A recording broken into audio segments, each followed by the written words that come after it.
ሰላም ሰላም ንጀመርቲ ዝጠቅም ቋንቋ ጀርመን ዘመጽ ያለኹ ተኸታተሉኒ። ዲያሎግ ዝርርብ ገዛ ነፍስኻ ምልላይ ዝሽ ፎርሽተልን ሰላም ኣነ በሃል ሃለው እሽሃይሰ ኣና መን ስምካ ቪ ሃይስ ዳይናመ ሰላም ሃለው ኣነ ማርክ እበሃል እሽሃይሰ ማርክ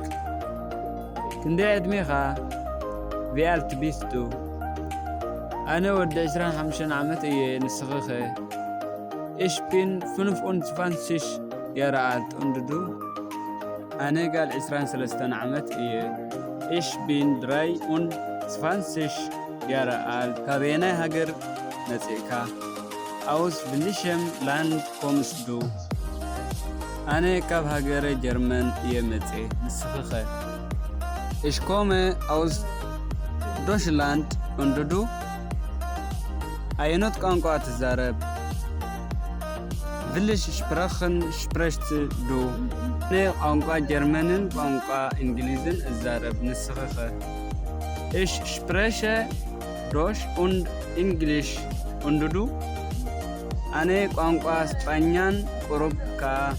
ጀርመን እዛረብ ich spreche Spanish und ein bisschen Deutsch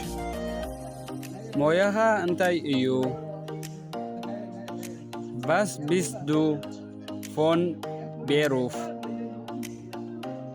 ኣነ ተምሃራይ እየ ንስኽኸ Ich bin Student እንድዱ ኣነ ናይ ጽባቐ ጸጉሪ በዓልቲ ሞያ እየ Ich bin Friseurin ዝምባለኻ እንታይ እዩ Was ist dein Hobby ኩዕሶ እግሪ ናይ ምጽዋት ዝምባለ ኣለኒ ንስኽኸ Mein Hobby ist Fußball spielen und deines ናተይ ዝምባለ ከዓ ሙዚቃ ምስማዕ እዩ Mein Hobby ist Musik hören ጽቡቕ ሌላ Schön dich kennenzulernen